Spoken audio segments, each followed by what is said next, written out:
우리나라에서 집 계약할 때 주고받는 계약금, 특히 그중에서도 가계약금이라는 돈 있잖아요. 여기에는 우리가 잘 모르는 아주 위험한 함정이 숨어 있을 수 있습니다.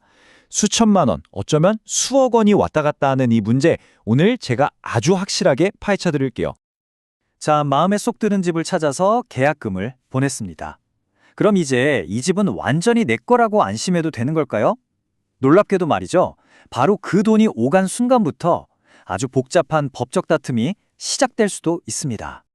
네, 먼저 이 딜레마의 가장 핵심적인 부분부터 시작해보죠.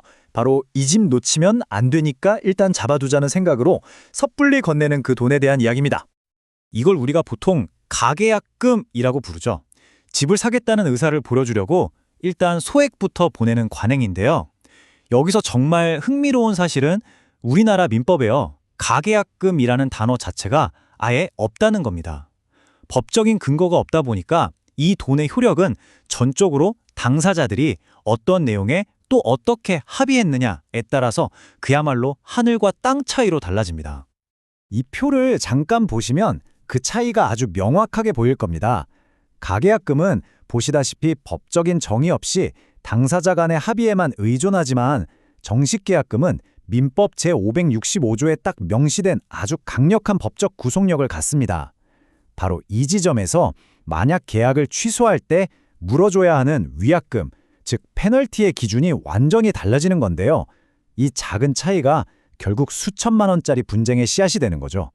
자, 그럼 이제 가장 많은 분들이 오해하고 있는 부분입니다. 계약을 취소할 때 드는 진짜 비용은 얼마일까? 아마 우리가 상식이라고 알고 있던 게 오늘 완전히 뒤집힐지도 모릅니다. 실제 대법원 판례를 한번 같이 따라가 보시죠. 한 매수자가 11억 원짜리 아파트를 사기로 합니다. 계약금은 총 매매대금의 10%인 1억 1천만 원으로 정했고요. 일단 계약 당일에 1천만 원만 먼저 보냈어요. 그런데 바로 다음 날 집주인의 갑자기 마음이 바뀐 겁니다. 그래서 나머지 계약금을 못 보내게 아예 은행 계좌를 닫아버려요. 그러고는 이렇게 제안하죠. 제가 받은 1천만 원의 2배인 2천만 원 돌려드릴 테니 이 계약 그냥 없던 걸로 하죠. 2천만 원. 아마 대부분의 사람들이 그 정도면 합리적이지라고 생각할 겁니다.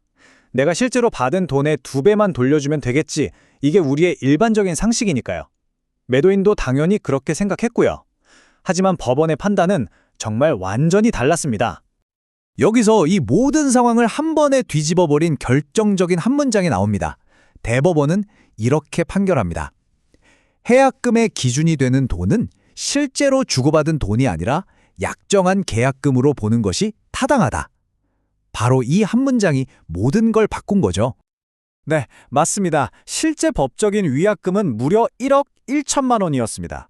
매도인은 실제로 받은 돈 1천만 원이 기준이 아니라 양측이 합의했던 계약금 총액인 1억 1천만 원을 기준으로 그 돈을 위약금으로 물어줘야만 계약을 해지할 수 있었던 겁니다. 이 판결은 일단 일부만 보냈으니 그만큼만 책임지면 되겠지라는 우리의 통념을 완전히 깨버린 정말 중요한 사건이라고 할 수 있습니다. 그럼 이번엔 반대로 매수자 입장에서 한번 볼까요? 만약에 집값이 계속 오를 것 같아요. 그럴 때 매도인이 계약을 취소하지 못하게 딱 쐐기를 박을 방법은 없을까요? 여기에도 아주 흥미로운 법적 다툼이 하나 있습니다. 이 화면에 보이는 문구, 축생신, 그러니까 생신 축하합니다라는 이 메모가요. 실제 법정 다툼에 등장했던 증거물입니다. 한 매수자가 매도인의 변심을 막기 위해서 아주 기발하지만 동시에 아주 위험한 방법을 쓴 거죠. 무슨 일이냐면 매수자가 잔금 지급일보다 몇 주나 일찍 매도인에게 뜬금없이 2천만 원을 보낸 겁니다. 생신 축하라는 메모와 함께요. 의도는 아주 명확했습니다. 잔금의 일부라도 미리 보내서 계약을 다음 단계로 넘겨버리면 매도인이 계약금의 2배를 물어주고 계약을 해지할 수 있는 권리 자체를 없앨 수 있다고 생각한 거죠. 법적으로 이걸 이행의 착수라고 부르는데요.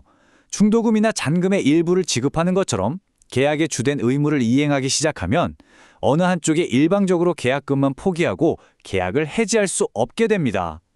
매수자는 바로 이 이행의 착수를 주장하려고 했던 겁니다. 하지만 대법원은 매수자의 손을 들어주지 않았습니다. 왜 그랬을까요?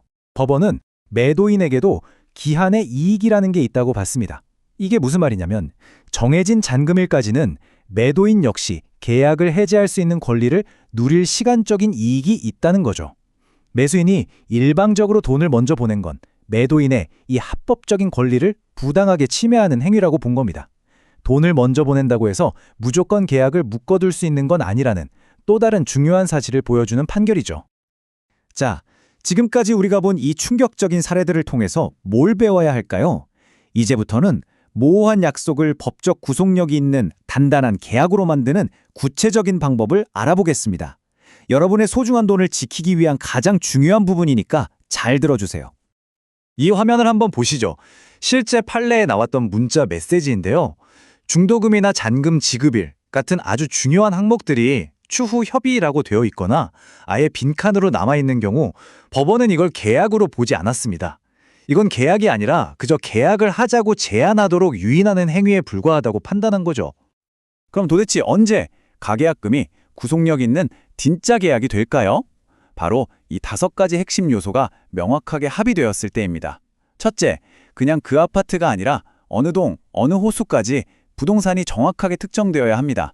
둘째, 대략 얼마가 아니라 총 매매 대금이 원 단위까지 확정되어야 하고요. 셋째, 정식 계약금 액수가 명확하게 합의되어야 합니다. 넷째, 나중에 정하자가 아니라 계약금, 중도금, 잔금 지급일이 날짜까지 구체적으로 명시되어야 하고요. 마지막으로 가장 중요한 것, 계약 파기 시 위약금 조항이 서로 원만히 합의한다 같은 애매한 말이 아니라 계약금의 배액을 상환하고 해지한다는 식으로 명확하게 포함되어야 합니다. 이 내용들이 문자 메시지든 통화 녹취든 명확하게 증거로 남아있다면 가계약금만으로도 정식 계약에 준하는 효력을 가질 수 있습니다. 결국 부동산 거래에서 불분명한 약속의 대가는 얼마일까요? 오늘 우리가 배운 핵심은 딱 3가지입니다. 첫째, 위약금의 기준은 내가 실제로 보낸 돈이 아니라 서로 합의한 계약금 총액이라는 것. 둘째, 잔금을 미리 보낸다고 해서 상대방의 계약 해지 관리를 무조건 막을 수는 없다는 것. 그리고 마지막으로 이 모든 분쟁을 막는 유일한 방법은 계약의 핵심 내용을 처음부터 아주 명확하게 정하는 것입니다. 바로 그 명확성이 여러분의 돈과 기회를 지키는 가장 강력한 무기가 될 겁니다.